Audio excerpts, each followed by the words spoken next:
প্রথম বিষয় ছোটদের আরবি ও ইসলাম শিক্ষা। ছোট্ট সোনামণিরা কেমন আছো? আশা করি সবাই ভালো আছো। আসো আমরা একটু অনলাইন ক্লাসে পড়াশোনা করি। গত ক্লাসে কিন্তু আমরা অধ্যায় 1, অধ্যায় 2 একেবারে একদম শূন্যস্থান থেকে আরম্ভ করে সঠিক উত্তরের টিক চিহ্ন, সত্য মিথ্যা অনুশীলনীগুলো সব শেষ করেছি।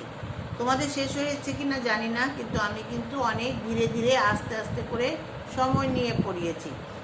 না শেষ হলেও চিন্তার কারণ নেই, তোমরা বাসায় সময় আছে, পুরনো পড়াগুলো ভিডিওগুলো দেখে দেখে পুরনো পড়াগুলো করে নিবে।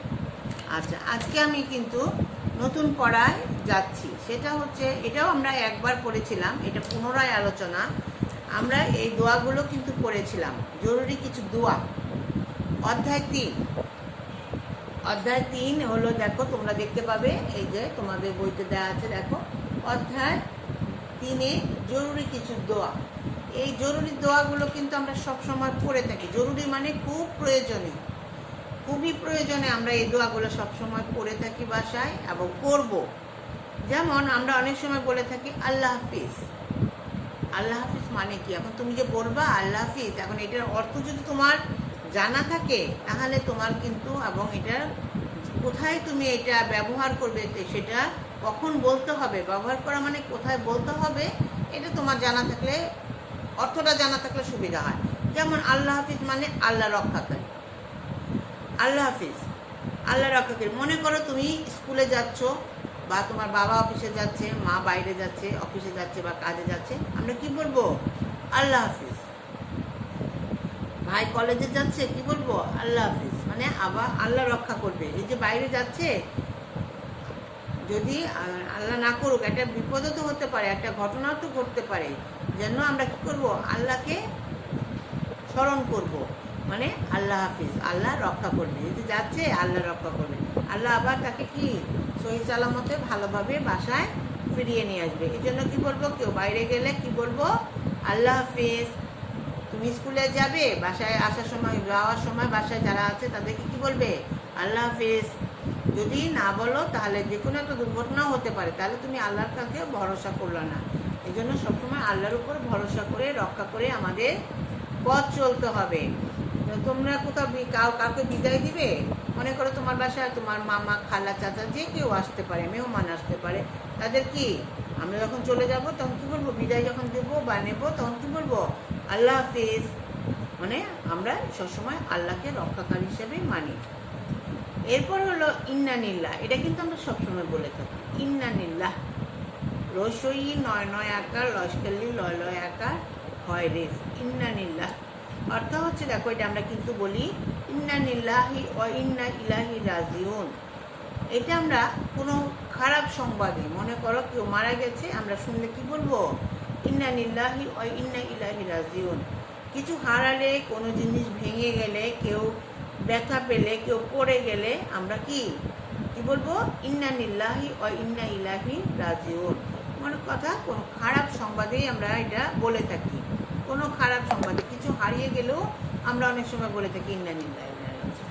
এটা আমরা বলে থাকি, কিন্তু আমাদের মূলত আমরা বলি, কেউ মারা গেলে আমরা এটা বলি ইন্নানিল্লাহি ওয়া ইন্না ইলাইহি রাজিউন। এটা কিন্তু আমরা সবসময় বলি, এবং এটা সঠিক উচ্চারণটা করবে ছোট্ট বাচ্চারা। তোমরা উচ্চারণগুলো ভালো করে করবে। এরপরে আছে 3 নম্বরে আছে, দেখো সুবহানাল্লাহ। সুবহানাল্লাহ, সুবহানাল্লাহ মানে হলো সকল পবিত্রতা আল্লাহ। সুবহানাল্লাহ, আল্লাহর মহিমা শুনে আমরা বলবো সুবহানাল্লাহ। গাছে সুন্দর ফুল, ফল, ফসল দেখলে কি বলবো? সুবহানাল্লাহ। মাঠে ধান, পাট, ফসল দেখে কি বলবো? সুবহানাল্লাহ। যে কোনো সুন্দর জিনিস দেখে কি বলবো? সুবহানাল্লাহ।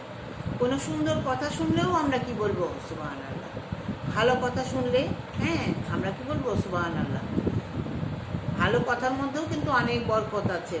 কথার মধ্যেও কিন্তু অনেক বরকত আছে। তুমি যদি একটা ভালো কথা শুনে তার মধ্যে সুবহানাল্লাহ বলো, আল্লাহ তোমাকে সেই ভালোর ইটা তোমার মধ্যে দিয়ে দিবে, সেইটার উপকারটা তুমি পাবে।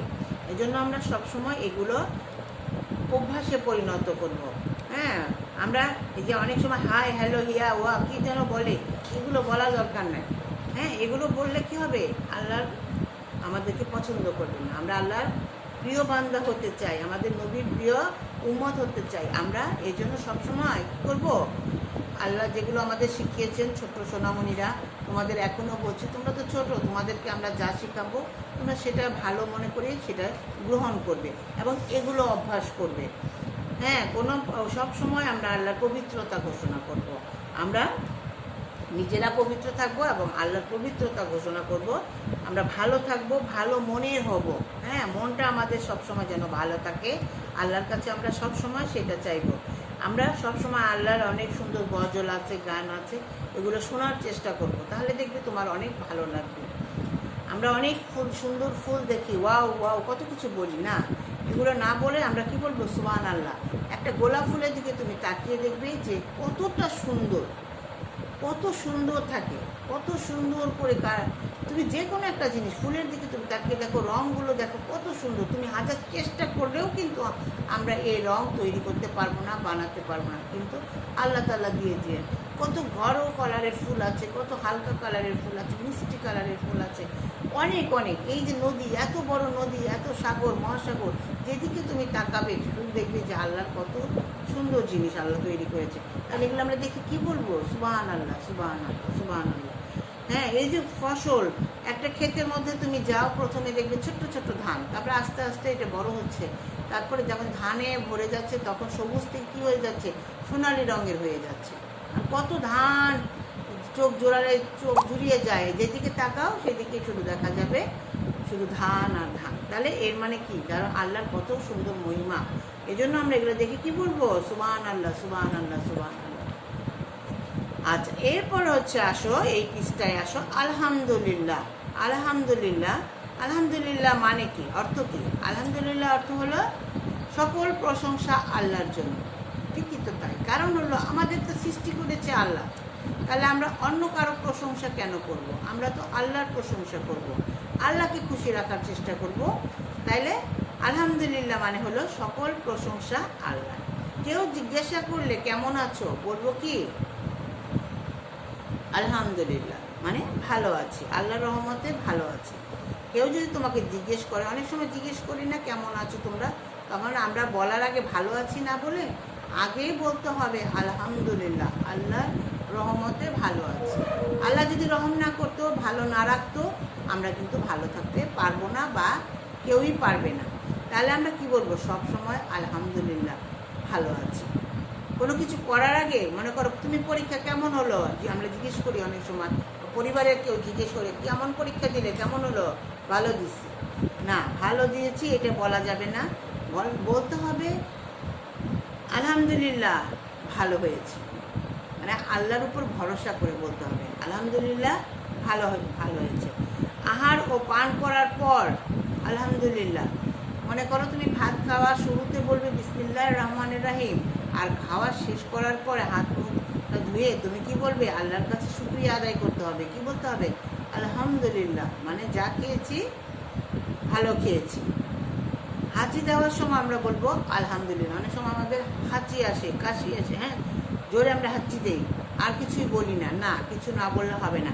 এই হাঁচির সাথে তো আমাদের নিঃশ্বাসটাও বের হয়ে যেতে পারতো, কিন্তু আল্লাহ তো আমাদের রক্ষা করেছে, এই জন্য আমরা কী বলবো, আলহামদুলিল্লাহ। হাঁচি দেওয়ার সময় কি বলবো, আলহামদুলিল্লাহ।